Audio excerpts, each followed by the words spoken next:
Okey-dokey.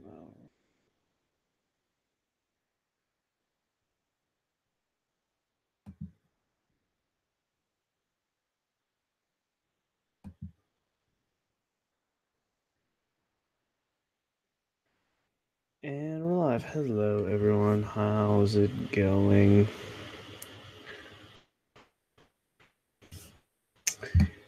Hi.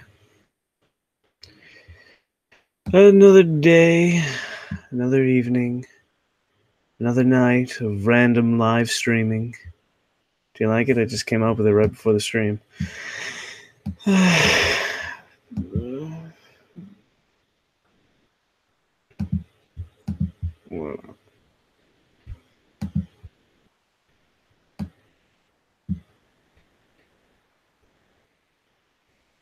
When is he going to be live? He's live right now, I think. Such a clickbait title, I guess, but I mean, I do too many live streams and I don't want to, I don't want to, just leave them all up. And this one, I just kind of, I have no point to this live stream. So I'm probably going to delete it later. That's the deal with that one. Okie dokie, how's it going, everyone? Oh, thank you for liking, Austin. Toby, are you going to come up? Hey, buddy. It's a good kitty, it's a good kitty. Say hi to the audience. This is Toby, everyone. This is Toby. Alright, you may go now.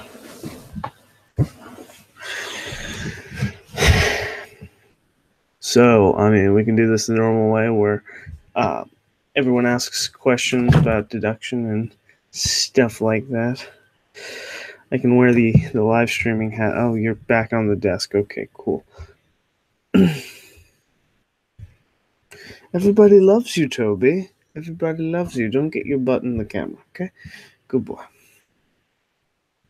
Can the art of deduction be helpful in marketing and sales?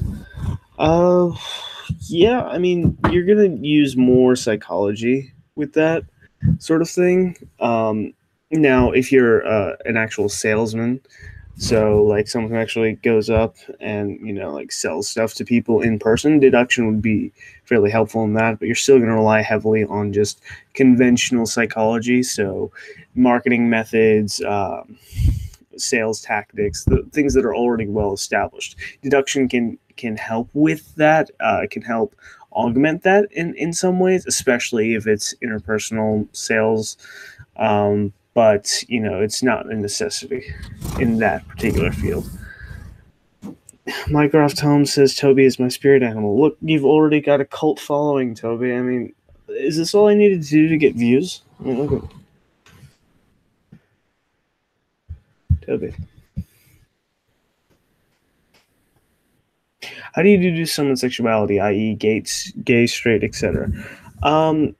Well, I mean, balance of probability, they're likely to be heterosexual. I mean, that's just a good percentage of the population, so you can kind of work off of that. But in case-by-case basis, I guess there are some things to look out for.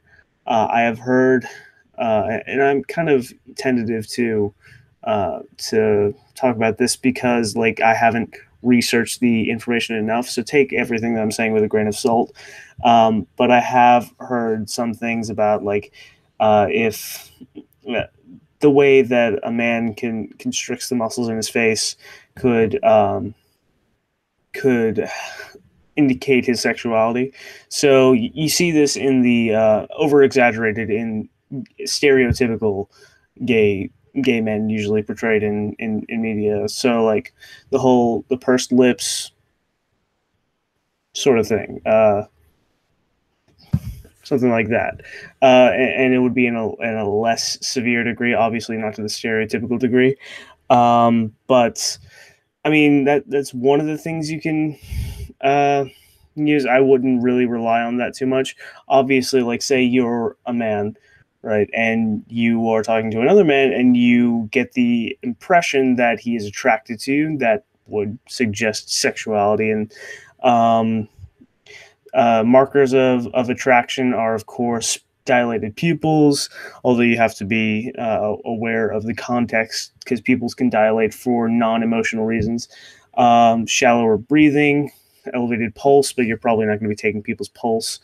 I mean, look out for those, I suppose. You can also just look to see if they have a partner with them. Of course, there's some gay men and gay women that are still in the closet and have partners of the opposite sex, but that is not reflective of their sexuality. So, I mean, you could,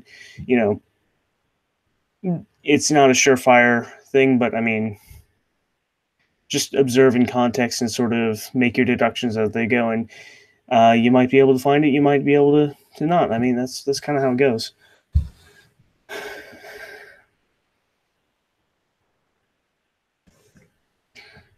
Someone hung the snowman plushie in my apartment with my roommate's laptop charger. Can you help me find the guy? LOL. I need more information than that. I mean, we need a list of suspects. We need to narrow down that by who was able to, like, we need to establish the time frame at which the crime was committed. In this case, hanging a snowman plushie with a laptop charger. We need to figure out when and where the laptop charger was procured. Because if it was in the apartment room while it was locked, and someone got the charger from there, that could indicate a whole level of different things.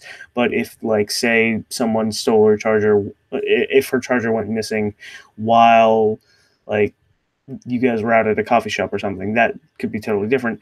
You got to approach the problem like that. Establish when these things happen, and based off of that, who was in the area at the time and who could have been able to conceivably do that in that time frame within that location. And once you've established that, you'll narrow down the suspect list, and then from there you can look at the individual suspects and see which one's personality would fit the crime, and then you could, after narrowing down the suspect list even more, then go through and start questioning people and then observe nonverbal communication until you get a confession. So that's how I would go about solving that. Have I ever deduced someone so well that they asked how you knew it? Yeah, that has happened a couple of times. Especially when it's dynamic deduction, like something that happens in the moment. It's like when you notice these tiny little nonverbal tells that people give off, like knowing that someone is uncomfortable around someone else, and then you point out the exact tells that you saw that indicated such, and they think, "Wow, it's like I would never have guessed that anyone would have been able to notice that," because most people are pretty good at masking stuff like that, and they think other people aren't watching them when they do feel those emotions reveal just a little bit. So it's really the attention to detail that that piques people's interest in that sort of scenario.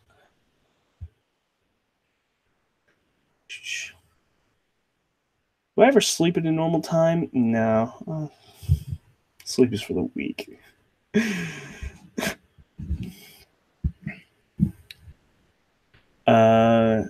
Hey, congrats. ContraPoints is streaming right now. I'd say you head over there and take the rest of the crowd. I'm sorry, I'm needed over there. I'll be back. Okay, have fun, whoever ContraPoints is. Chris says, I am in computer science. I need some tips on how to spot social engineers blending in. So by social engineers, I assume you mean like con men type people who are manipulating other people for their benefit. Well, there are specific tricks that social engineers and con men typically use that you can look out for. Like the foot in the door technique, right? So you do a small thing for one person, and when you do something small for somebody, they're likely going to want to return the favor, usually in a way that exceeds the helpfulness of how they helped of how you help them, basically. So by establishing rapport with doing the smallest thing for a person, you basically put your foot in the door to get them to do something for you. Because nobody wants to see themselves as a bad person, and everyone feels like reciprocating something good being done to them is a mark of a good person. So that's one technique. There are plenty of videos online that have been done where you can look up like sales tactics, con men techniques, and there will be like lists of like top 5 techniques being used. I can't name them all off the top of my head, but those are things you need to look out for. You need to look out for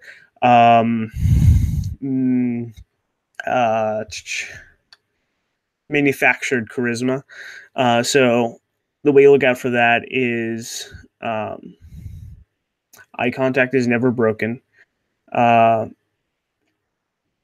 always seem to have a word to say, right? That shows practice, right? In natural language and in natural conversation, there's always going to be some errors, right? No one's ever going to be completely smooth unless they're very used to manipulating people or just extremely gifted with social interaction. And usually those types of people do go into social engineering type activities, even if unconsciously.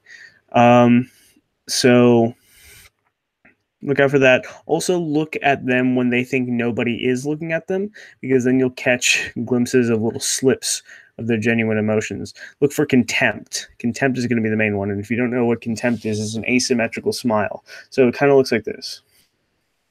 So you know when you see it, right? So that's the universal facial expression for contempt. And you'll see that in micro expressions. You'll see that slip, like maybe they look away as the person is getting something from their bag, and they just sort of. And so the main thing you'll see with that'll slip would be contempt, which is part of what's called duping delight. It's when liars get a sort of sense of accomplishment from lying to people. So, I mean, those are some general things to look out for. Who is smarter, Sherlock or Mycroft? Well, Sherlock is certainly smarter in a dynamic way, I would say. So, like, he's more active in solving problems. And so that experience with being on the ground, and especially in his particular field of crime solving, he's definitely much more knowledgeable than Mycroft in that.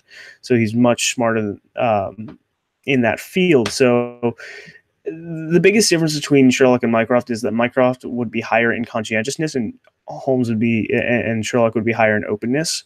So they'd both probably be very high in openness, but Mycroft would lean more towards the conscientious side, because Mycroft is extremely so conscientious people, they like borders, they like structures. Open people, they like fluid, free-forming ideas and seeing connections, right? So they're both going to be able to see patterns very easily.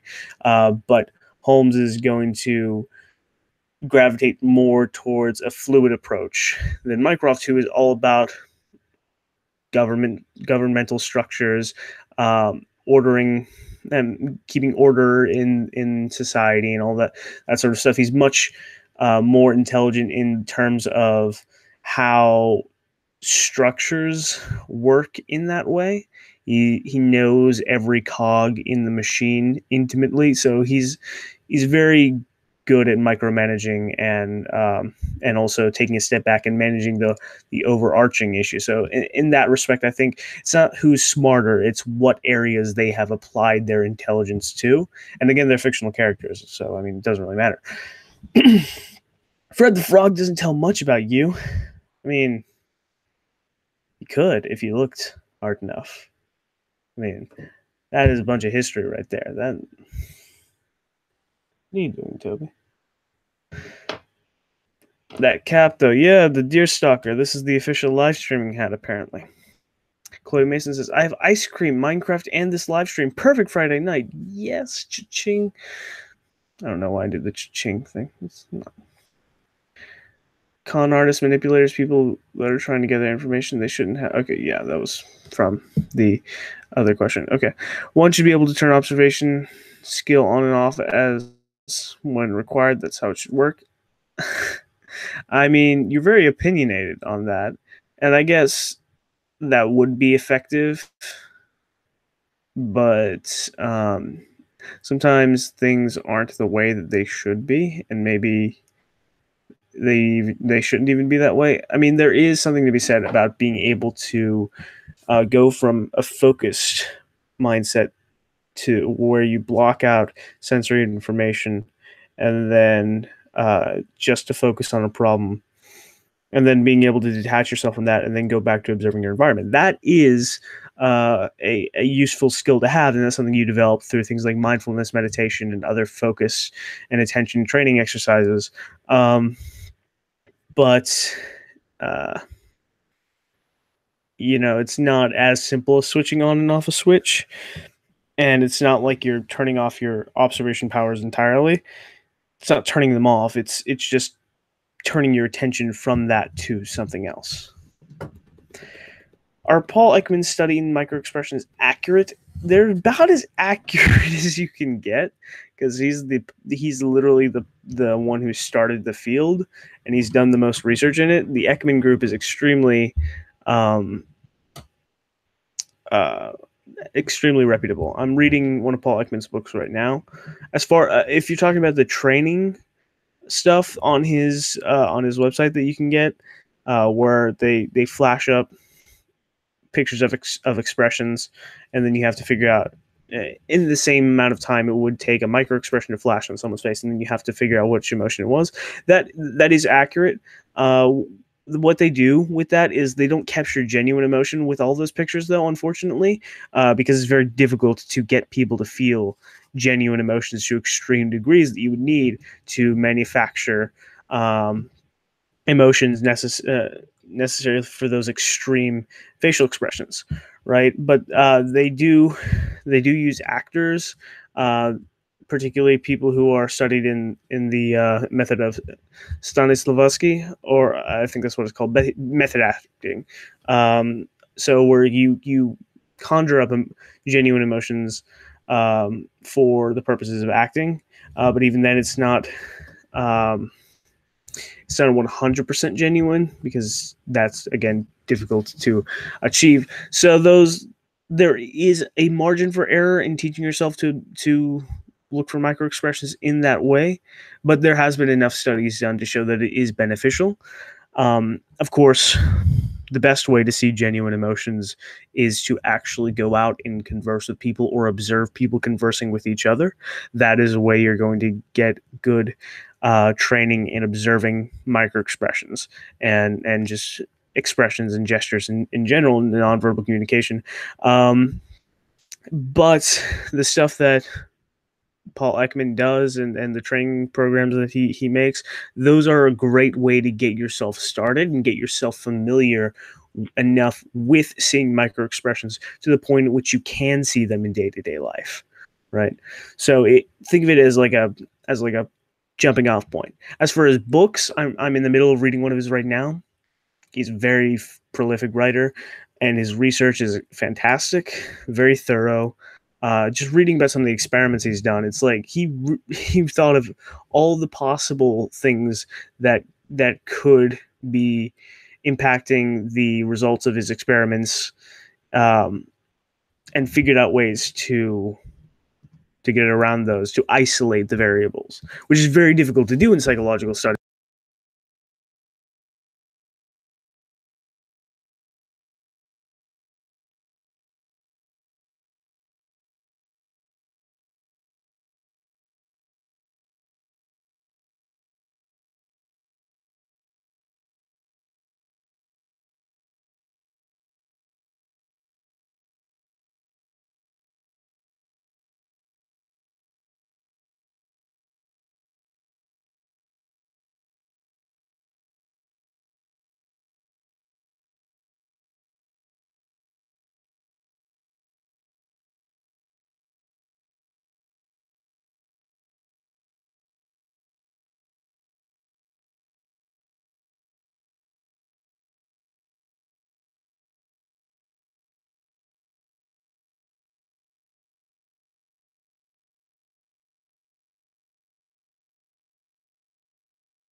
Is it on now? Is it on now?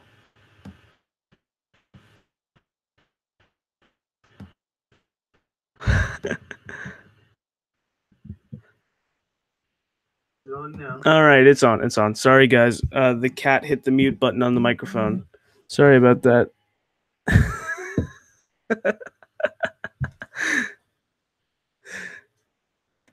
Yeah, you guys are supposed to read lips. I'm sorry. I was way in the back of the comments answering questions. Uh, what was the what was the last thing that you guys heard me say? I was answering a question about Dr. Ekman and how and the criticisms of his work. Um, so that was all interesting, but I don't feel like re-answering the question again. Okay, let's just start fresh. Okay.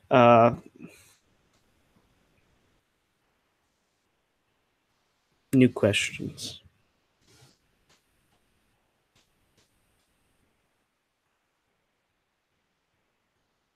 Just repeat the last 20 minutes.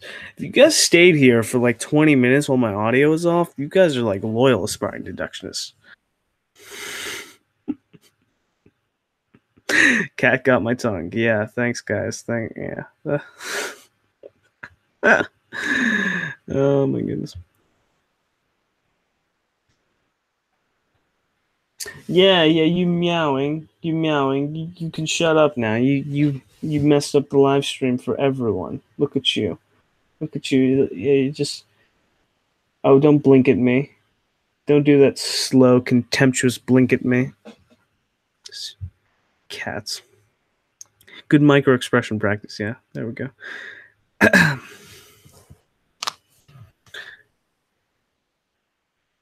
I'm still a rookie at deducing people. Some please help. Just look at some of my videos. I've done a lot of videos on how to get started for beginners. So, I mean, just look at my back catalog. Any new book recommendations? I am currently reading Telling Lies by Dr. Paul Ekman. It's in my backpack. I would get it, but I don't feel like it. I seem a little tipsy. No, that's just how I get it at these hours of the night. I've not been drinking. Tell us my life story, please. No, you could deduce it. You could deduce it just by looking at Fred right there. That's an accurate draw my life. You really want me to do a draw my life? Okay. let's Have I ever used deduction for business interviews, or I did it for a job, for an interview and got a job? Dude, like Lord of the Rings. The dude liked Lord of the Rings. Okay, I reread that question. Okay, yeah, cool. No, I haven't. The job that I got, kind of fell into my lap, so I didn't even have to do an interview for it. I was basically volunteering as an unpaid intern for a couple of years. Well, for a year at this media department for this research institute, and then I got hired on as a job based off of all the work that I did. So I didn't really even have to do an interview. But I mean, I have used deduction in work to help aid me in getting along with people. My east or west coast. I'm in Florida. How do I feel about furries? I mean, what you do on your weekends is your business. You'd spot the social engineers faster than I could, probably. Yes, a draw my life would be lovely. What happened to my new series methodology? I mean, I've got the next script written. I'm just busy and lazy. You might like a book I'm writing on the early life of Jack the Ripper and what made him become the killer. Oh, cool! A little bit of Jack the Ripper fan fiction. Where did I buy Fred? I didn't buy Fred. Fred was given to me. He was a gift from when I was 6 years old. Where's my moderator? I don't know. Educating people on is part of what I do, but I lack the experience for explaining and educating. Blah. Okay, that was.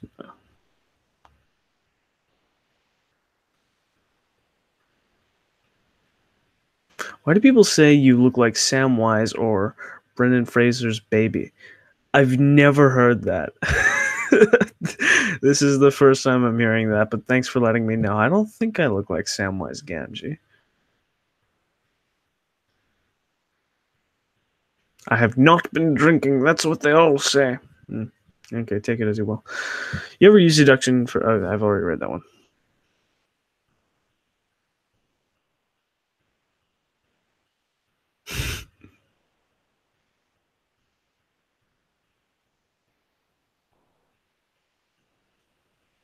The rest of this live stream could just be you filming your next video, a behind the scenes of sorts. You have no idea how boring it is to film a video, right? Okay, so here's how I make a video, guys. All right, I spend time writing the script, right, and then after I write the script, I pull up Logic Pro, right, and I get my pop filter, and sometimes I actually have my microphone in here. That's my brother, by the way. I have my microphone here, right, which is all this is sound absorbing foam, so that I can then record audio without um, lots of background noise and all that. And so then I put my script on a Google Doc and I read it off my phone, and it's just a lot of recording and then re-recording until I'm happy with it. And then there's some editing that goes into the audio. And then there are the portions where I actually have the camera part of me with my face. So I set up my camera, I get the focus right, which is a pain because I don't have an articulating screen on my camera. So, and then I position my microphone to where it's just beneath the camera's line of sight, right? So then I get Logic Pro again, and I record sound as I'm filming myself, and I'll sync it up later in post, right? But I memorize the little portions of the script that have the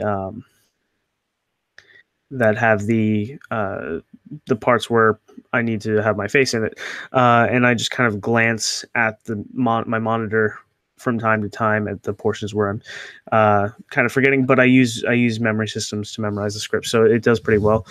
And then that's just that's the fun part, because the next part's the fun part, because then I open up Premiere and then I just make a whole bunch of little animations, and then as I feel fit, I go out and I get some filming done and put some shots in, and I reuse assets, and it's just a lot of tedious work. It's like, and I especially don't have the time for it right now because this month has been crazy.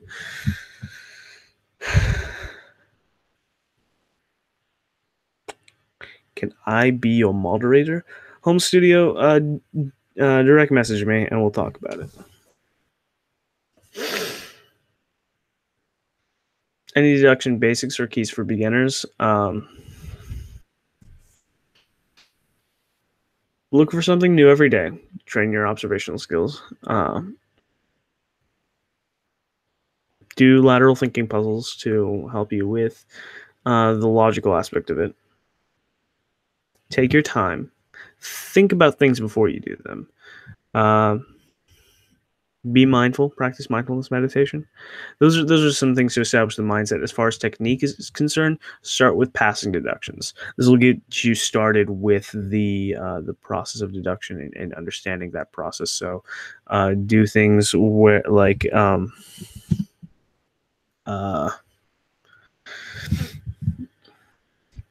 so you have to do things like dominant hand, approximate age, and activity level. I've got several videos on how to deduce all that. So I've got a lot of videos on stuff for beginners, but that's just the short version. Sorry, I was checking the microphone just to make sure that it didn't cut out again.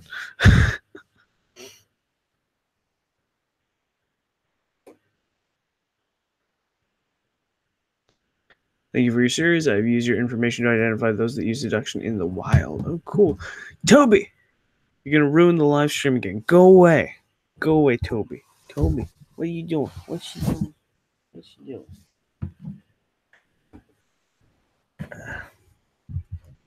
My micro expression says I actually like furries. You might want to go back and rewatch that because I don't actually like furries. I'm indifferent to them, and it's just kind of an awkward topic to talk about because people have strong opinions about it, and I don't want to set people off either way. Okay. Has deduction ever made you a little bit bored of your world or surroundings in any way? Actually, it's the exact opposite. It keeps me from being bored. Who does your artwork? This guy right here. I use Photoshop and I have a drawing tablet and pen to go with it. Have you ever tried teaching anyone? Yes, I have a student right now. He's paying through Patreon. If you want to be my student, you can go to my Patreon page, link in the description below. And if you donate $10 a month, you get 2 live lessons with me. So one-on-one Skype lessons. And if you pay $20, then it's 4 a month. But, you know, if you have the financial ability and you would like to do that, that's cool. The reason I do that is because I don't have the time to justify teaching people one-on-one like that if I'm not receiving some sort of compensation for it. So that's kind of my way of finding a balance for that. But if you don't have the financial ability and you still want to ask me questions, I'm always down for a chat through messages or emails or anything like that. So you can get to me through email, Facebook, Google Hangouts. But as far as like live Skype chats or whatever, I only do those for Patreon people, $10 donators, because I just don't have the time to spare unless, you know, I can justify it with that. So yeah.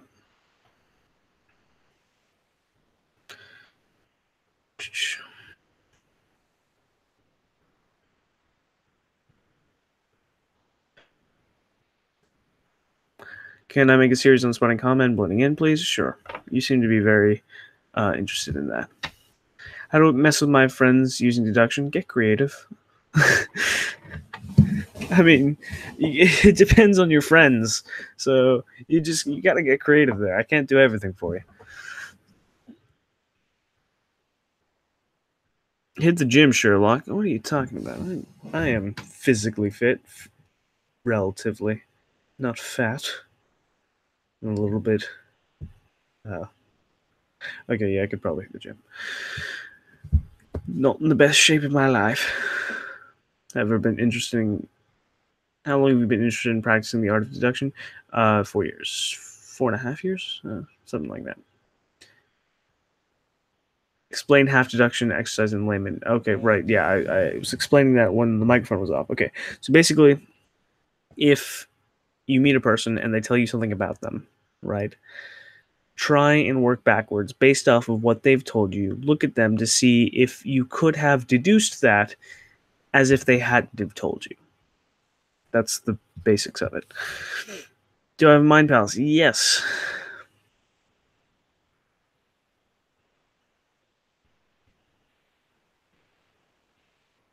Do I know about Joseph Bell? Yep. What's my email? theartofdeductivereasoning@gmail.com. Have I ever been to the Sherlock Museum? No, I have not had the pleasure, but I plan to. Okay. If you're interested in donating to Patreon, links in the description. Goes a long way to help the channel. Have you approached or thought about approaching the people you observe for your day-to-day deduction series to validate your deductions? No, I haven't yet. I've only done one shoot for that, and I still have footage to go through for future episodes. But I do intend to branch out as I get more comfortable with the series itself, to then branch out to like approaching people and stuff. So yeah. That is for the future, but I haven't done it yet. But I do approach people from time to time in my day-to-day life with deductions and ask if I'm correct. I've just got into this whole deduction thing. How should I get started? Again, passing deductions, mindfulness meditation, stuff like that. I've done a lot of videos for beginners on my channel, so just look through my back catalog. Do you use deduction to pick up chicks? No, but I do read a lot, and I do like bring books to the place, to like coffee shops and stuff. So that usually starts a conversation with people, sometimes attractive women, and so they're interested in what I'm reading. And then and usually I'm reading something about deduction, so then I explain to them what I do, and then maybe I do a mentalist trick or do a deduction about them or something. And I'm not that much of a player, as it were, but you could use it in that way if you wanted. I don't know. I like doing deductions, and if it's a pretty lady, then why not?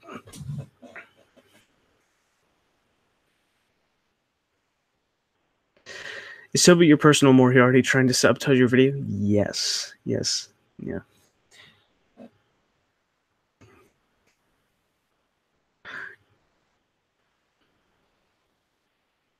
Do you watch Philosophy Tube or Sexplanations? If not, you should really check them out. No, I haven't watched them, but I do love philosophy.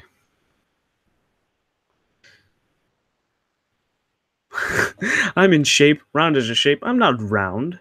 Don't be mean. Would you say being in a busier place would help with practicing deductions, like a college, or less busy, like a park? It depends, right? So you could read people based off crowds, right? So instead of reading individuals, you read crowds based off of crowd dynamics and groupings. You sort of it's like taking deduction from the individual level to a group level, and from that you get less specific deductions, but you understand how people interact with each other a little bit more, I suppose. But really, you just have to, if you're trying to do deductions about one person, you just have to single people out. So depending on what type of person you are, that depends on what sort of place would be better for you. Personally, I don't mind either sorts of places, busier places or less busy places. Doesn't really matter to me. I'm pretty good at singling people out. And we just got a Patreon supporter, Chris. Thank you. You are now officially my student. We shall do a lesson here soon.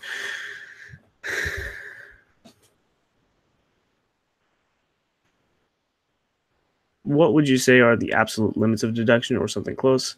I mean, the absolute limit of deduction is time. How much time you can put into to practicing. And there's only so much time in a lifetime. Attractive women. What is attractive to you? Double question mark.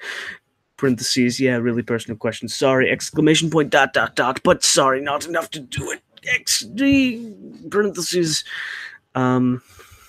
Yeah, no, that's too personal of a question.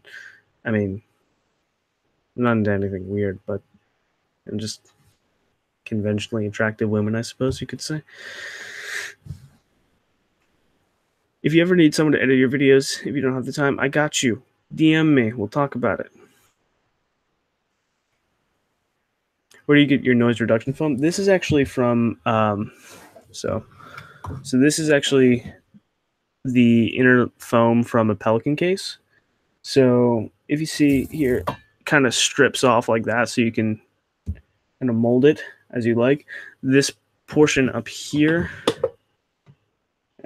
can't see, but like this portion right here is from the border. I just cut the strips, and then these are from so this is made to where you can like break it apart so that you can fit specific things into it. So that's where I get my foam. So if you've got a Pelican case lying around and you've got some extra foam for it, then yeah, that's what I use. So it's not specifically sound absorbent foam, but it does meet that requirement.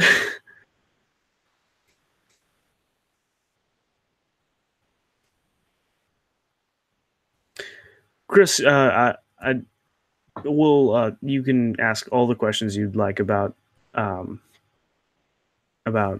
men and such in our next lesson. I haven't really addressed any more of your questions thus far, so you really haven't missed much.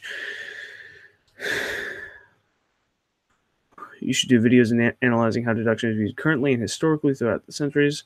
Am I gay? No. Sorry, that one was like directly under it, and I was confused. You have to okay. Videos analyzing on how deduction is used currently and historically throughout the different cultures. Different cultures. So deduction, as we know it today, really hasn't been a thing for a long time. Like it's more of like the last 2 centuries that have been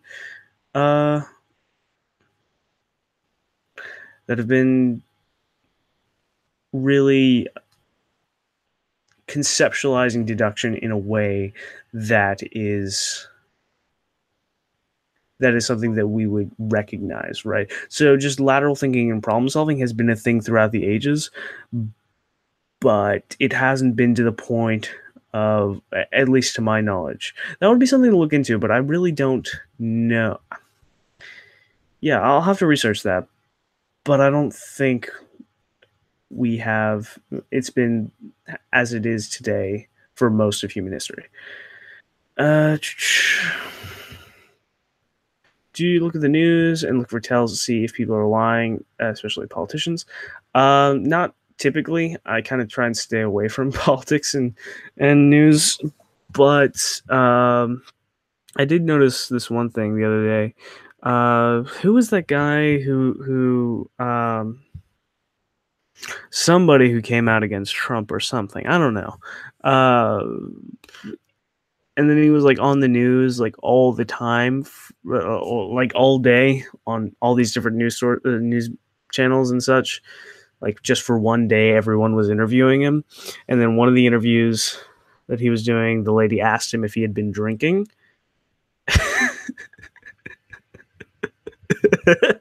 And his reaction was just perfect. I was like, "Oh, was that a negative? Was that a negative spike in his baseline?" And then I looked at it again, and I was pretty sure that like because there was like this, he was taken aback, and then he didn't know quite how to answer, and there was it wasn't quite a micro expression. It was I can't remember the word for it, but like he recaptured his facade only a few seconds later, and then I saw no more deception tells, but there was some deception leakage when he was caught off guard from that question. So I'm pretty sure he had drunk before that, and the smell of alcohol in someone's breath is not something you can just like mistake for bad breath. You know what I mean?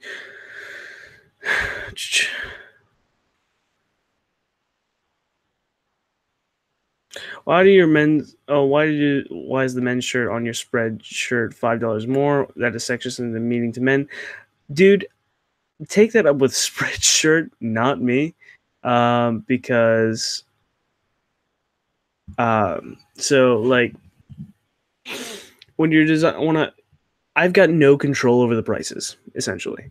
So basically you pick out a design for like a shirt design, right? So this has to do with the material and the manufacturer. So like the actual men's tee that I have is actually a model that is produced by Spreadshirt itself, but the woman's tee is I think from a third party Spreadshirt. I couldn't find like a generic woman's tee that Spreadshirt produces that would have been the same in price, right? It was the closest price that I could find, and it was the only woman's tee that I could find that was close enough to the price of the men's shirt. And then the other factors that influence the price are how many designs you put on it, basically. So I've got no control over the pricing. And I mean, if you want to buy the woman's tee instead of the men's, I'm sure it'll fit you just fine. But it's not my fault.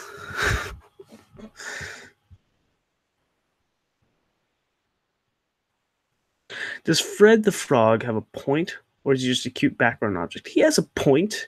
I talk to him, and he helps me problem solve. But I mean, in these videos, yeah, he has no point. You're doing a great job. Keep rocking it, Sherlock. Oh, thank you. What made you interested in deduction? Wanting to be able to understand people, because that was not a thing I was able to do before I started actually studying it.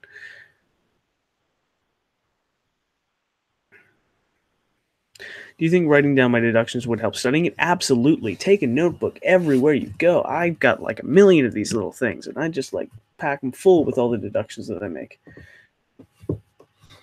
In the words of Ben Cardall, I'm lost without my notebooks. That was a horrible accent of his. He's not. He doesn't have that British accent. He has that more Scottish. I can't really do his accent very well, except what I'm saying. The bloody Terminator. Then I can get his accent pretty well. But you know. Anyway, what would you be recommending? What would be your recommended method for blending in or reducing attention to be able to maximize deduction time? Quick glances, and so you make a glance, and then you take a mental snapshot, and then you look away, and then you make deductions based off of the memory that you have of the person. That helps it to where you're not just staring at people for like a whole minute while you make your deductions. So quick glance, deduce from memory, and then if you need to check something, like to make sure your memory is accurate, then you glance back and then refresh the image, basically. Do you think that in addition to deduction, we should also push for open conversation to understand others and get a bigger picture, as well as accept sometimes there are things we can't know? Absolutely. Like, I mean, if there's something that I can't quite figure out about a person, I'd probably just go up to them and be like, hey, I've noticed this and this about you, but I can't quite place this. Or if I didn't want to be so forward, I would just like start a conversation with them and then push the conversation in that direction in the direction of the thing that I was curious about. Right. So, I mean, you can do it either way. And I don't see deduction as a way to distance yourself from social interaction. It's a way to enhance it. You could see it like that because it helps you gather more information about people that allows you to enrich your interactions with them. Do you think that in addition to deduction, we should also push for open conversation to understand others? Okay, that was the same question. Have you profiled what links all mass shooters using their backgrounds? I've actually been working on a script for a video about mass shooters since the Parkland incident.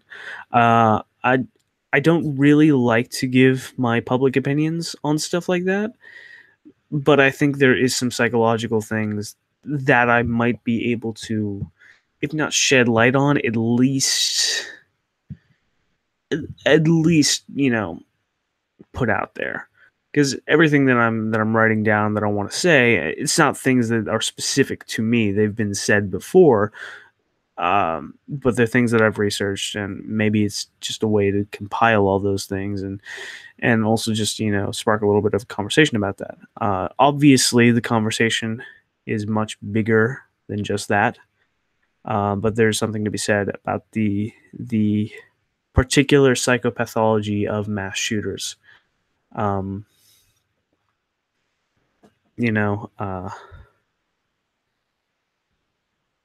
Yeah, I'll leave it at that for now. I am working on a video about that, but I really want to be careful.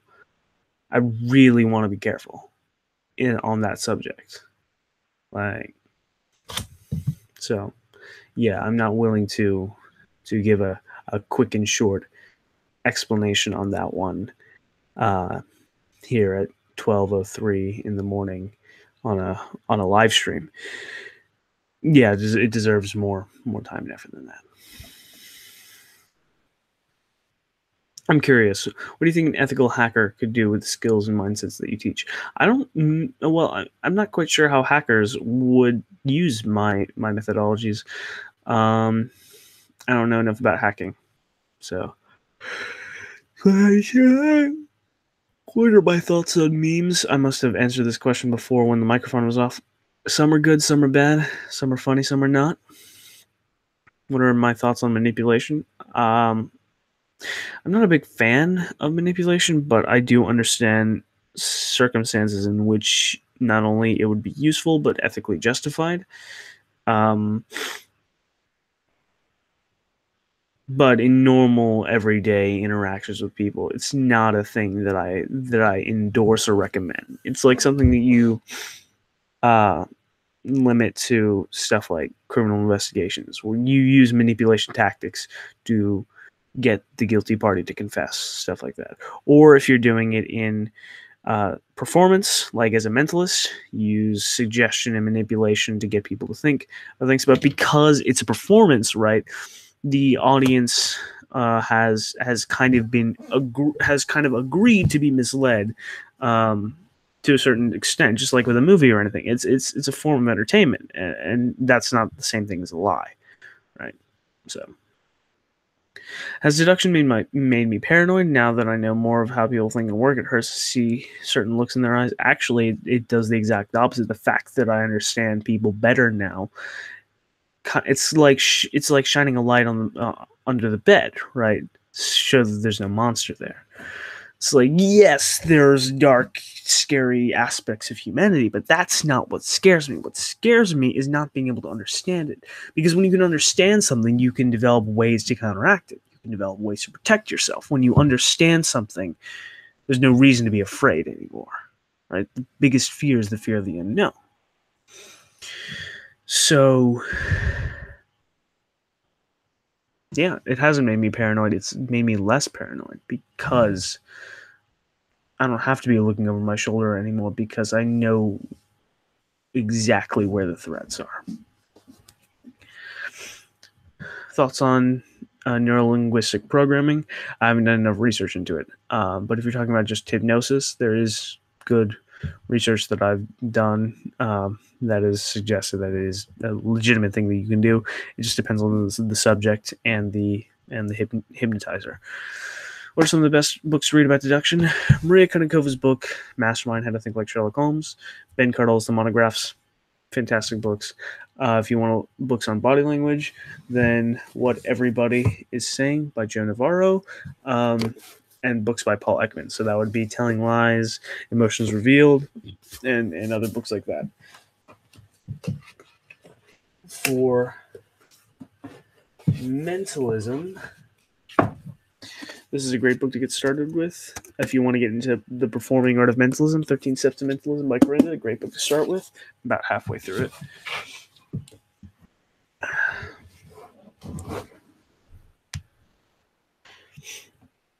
How do you separate observations leading to deduction from personal ideas leading to assumptions? You're going to make mistakes in that from time to time. So what I would say is that you have to be looking for that. You have to be aware. First thing you have to do is be aware of your own individual preferences and biases and things like that. So that takes a lot of self-reflection. Before you can understand other people, you have to understand yourself first, and that's going to lead you down a rabbit hole that may be a little bit uncomfortable. But understanding yourself and understanding all the things that make you who you are, the good and the bad, and how all those things influence your thinking, then you can be on the lookout for them more. Keep a close watch on your emotions. Mindfulness meditation helps out with this. When you understand when you're feeling emotions. And so then you could,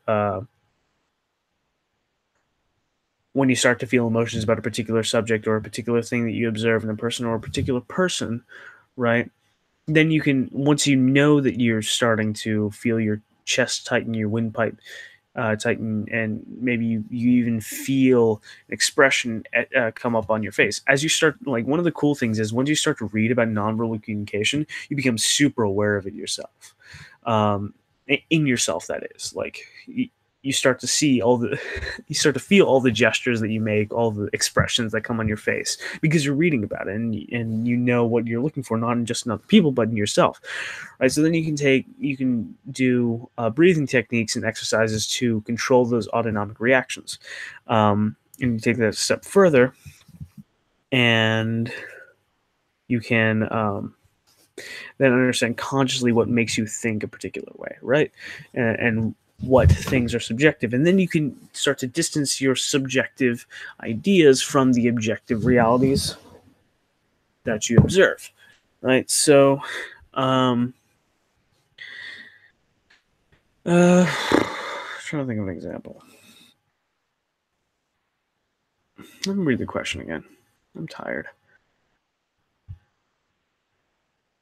How do I separate observations leading to deduction from personal ideas and assumptions? Okay, so once you've established your personal preferences, which will lead you to make assumptions, right, and controlled your breathing, controlled your emotional responses, then you just take a step back and just start from scratch. Look at them again and break them down as objectively as possible. Break them down into as many into uh, as objective components as you possibly can.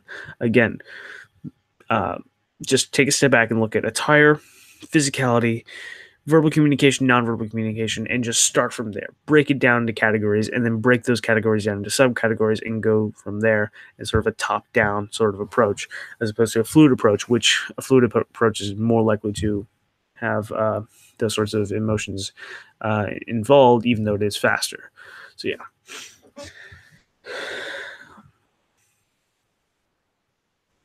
How do I get my family to stop judging me for being interested in deduction? Uh,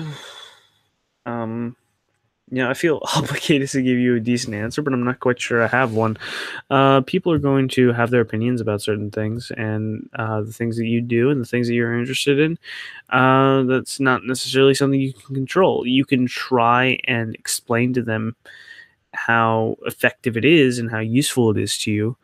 But if they're not listening to that, then the one thing that they might listen to is actions, right? Showing how useful it is, right? So if you take every opportunity to use deduction in a beneficial way that benefits you and them, right, then they might be more open to the idea.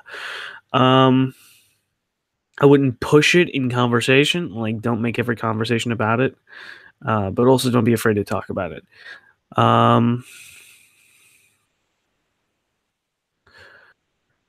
Also, when you're showing how deduction works and how useful it can be, don't be smug about it, right? Never present it in a way that's like proving a point, but more like, hey, look at this. This is kind of cool, isn't it? Sort of thing. But yeah, that's best I can do with that. Um, I don't know your family, so I don't have enough information to give you more of an explanation than that. Be creative and use your head. Oh, and point them in the way of these live streams. I'm sure my winning personality will win it over. Just kidding. Don't do that. It's a bad idea. Are females more emotional, men more rational on average? No, I wouldn't say that. That's a bit of a misconception. Uh, both males and females have particular hormones that elicit various emotions about various things. Um, that I think make them equally irrational on average. So men have, of course, more testosterone. Women have more estrogen. So men are more aggressive. Women are, of course, less aggressive.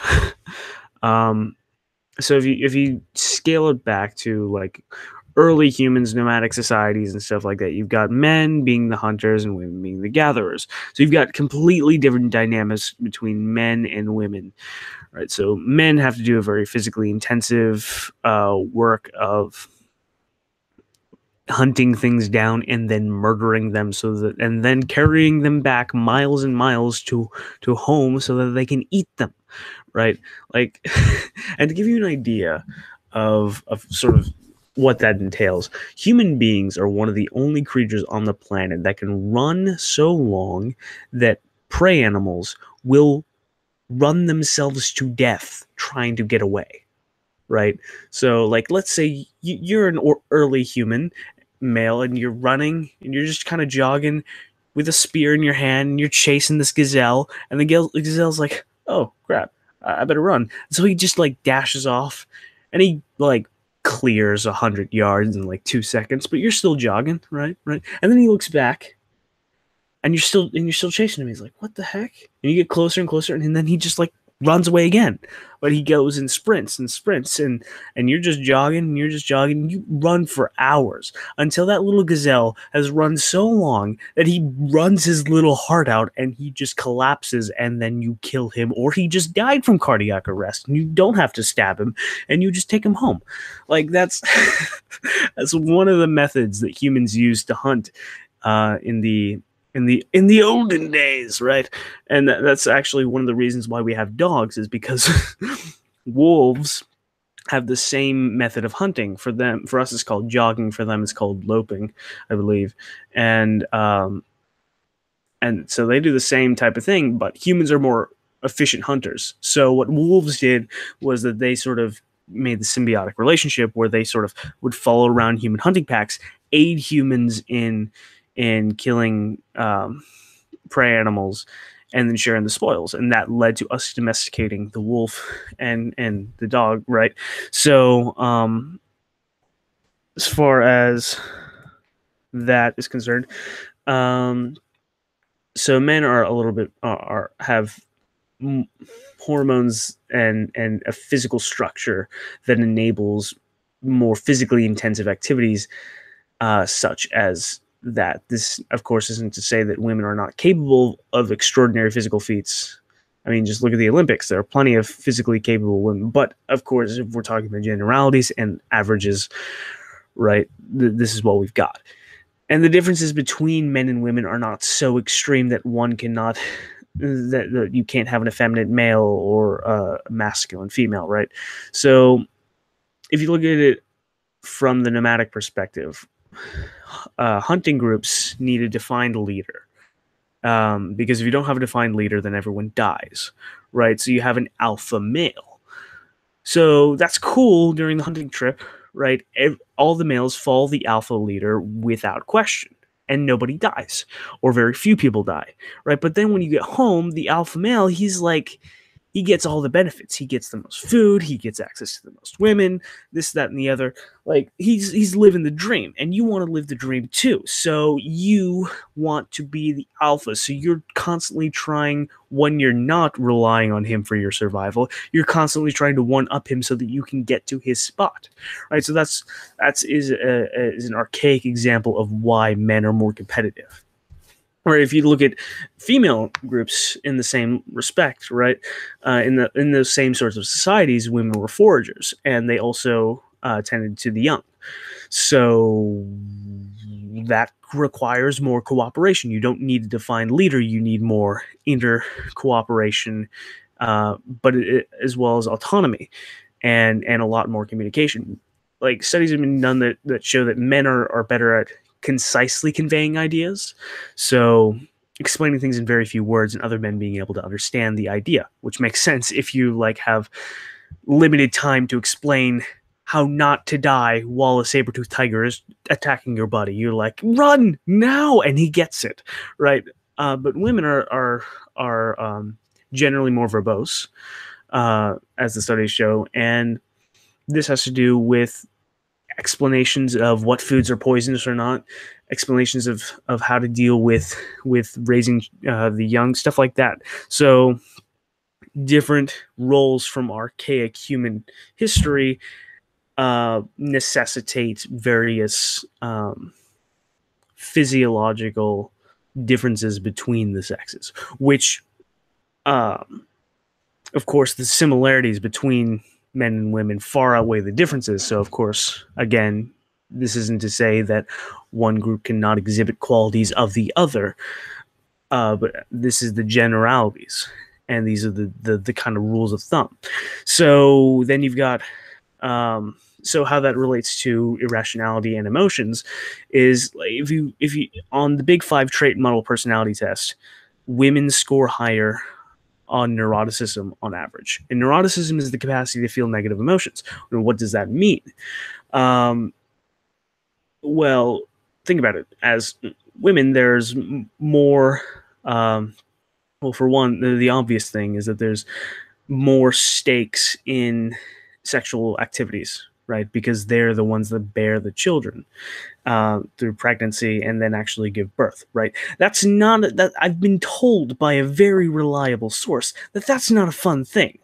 And apparently I was 14 hours of a very unfun thing for my mother. So, you know, there's, and then the woman is faced with the plight of, okay, I need to find a mate that is physically, genetically of good stock to produce good offspring. But I also need one that's not so good that he's going to leave me because he can have any woman that he wants. Right. So this is why women are very selective in romantic in entanglements, right?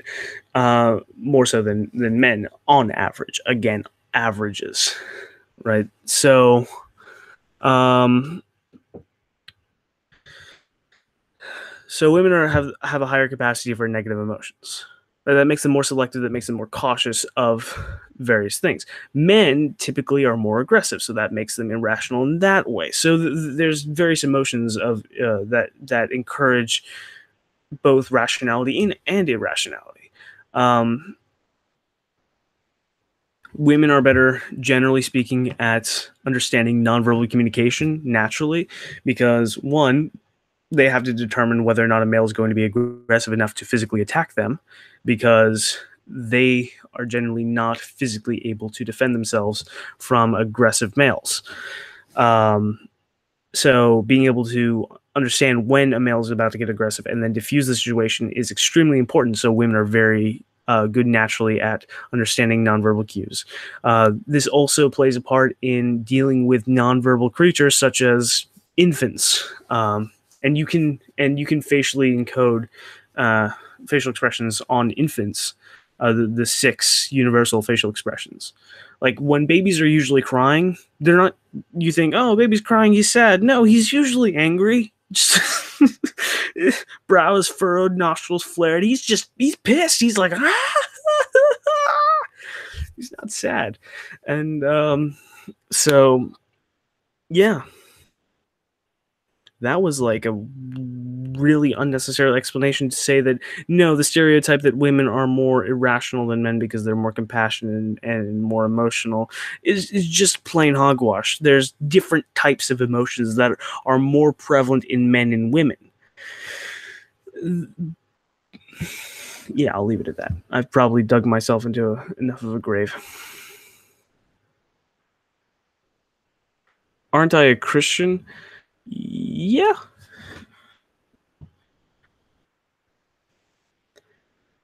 Discussing faith is not a thing that I like to do on this channel, so let's just leave it at that.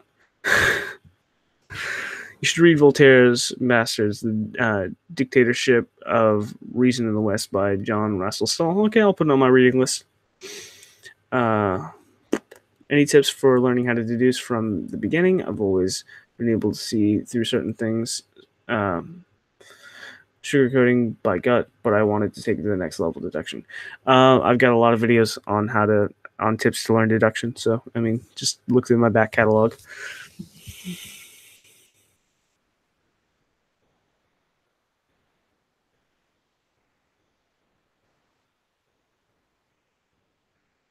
Have I perfected the mind palace memorizing technique? I have certainly not perfected it, but I do use it.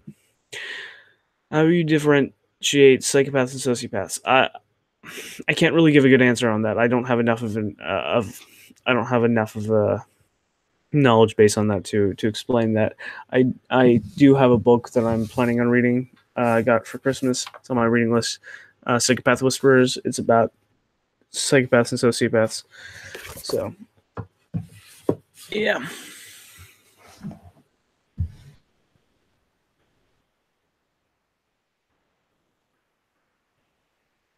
What are the signs that someone is lying? There's no specific tell that will show you that a person is lying. I'm reading a book right now by Dr. Paul Ekman called Telling Lies, which is all about deception tells. Once I finish it, I'll start doing some videos on it. but there's no one specific tell to spot when a person's lying. You have to look for deviations from their baseline primarily. Look for slipping of emotions, but you also have to be careful to remember that an innocent person is going to feel emotions too. Like if an innocent person is afraid that they're going to be wrongly accused of being guilty, they're going to show fear, but that's not fear of being caught because they're guilty. That's fear of being wrongly accused, right? So you have to observe in context, and it's a very fine line to determine when a person's lying, when a person's being truthful. It's a like nonverbal. It's only a small part of nonverbal communication and reading, and it's arguably one of the most difficult.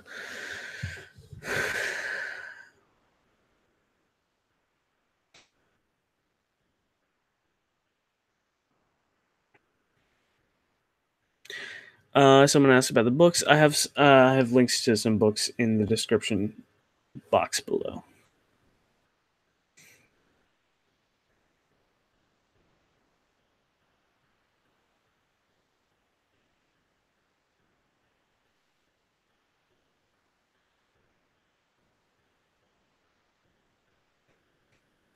Can you view unlisted videos if you have a link to it? If so, instead of deleting this video, have it unlisted. I'm probably not going to delete this video at this point. I'll leave it up since you guys have been asking.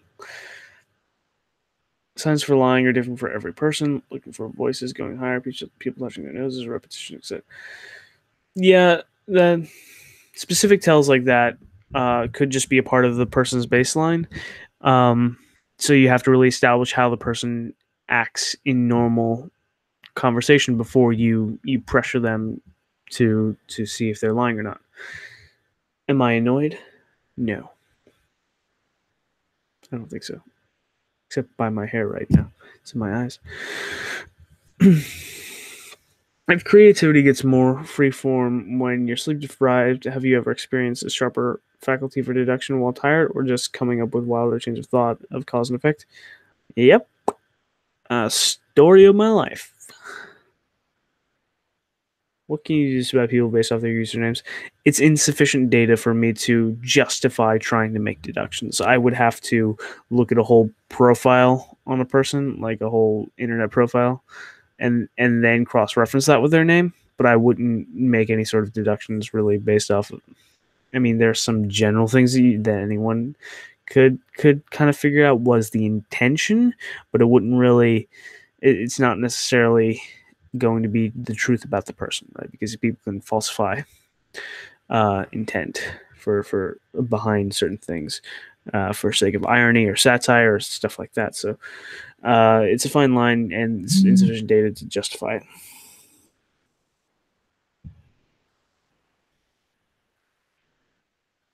Can I make deductions off of a picture? I do that all the time. I have a couple videos on it, and I have an inbox full of pictures that people have sent me to make deductions about. So yeah. VFX Films, yeah, I could probably make a deduction about that username. I wonder what it could be. Oh, it's self-explanatory. Okie dokie. I think we're gonna. This stream is coming to an end. Yes, it is coming to an end. Toby. Oh, there you are, Toby. Hi. Do you want to say goodbye to the peoples? Do you want to say goodbye to your cult followers? Do you guys want to say goodbye to Toby?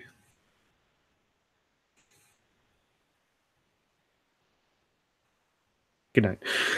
No saying goodbye to Toby. Good night, everyone. Have a good rest of your day. Have a good night's sleep. Whatever time of day based off of your particular geography on this spinning globe that we are on. I just noticed the frog. I'm terrible at deduction. That would be a problem with observation, but it probably is reflective of your deductive abilities too. Don't worry, just keep practicing. Why does this keep showing up in my recommended? Because I'm such a dashing personality that you just have to watch my videos. See you in the next video, guys. All right.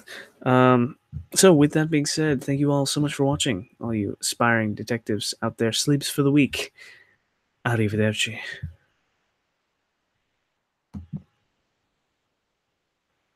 Oh, the story of Fred. That's one last question. Okay, so the story of Fred is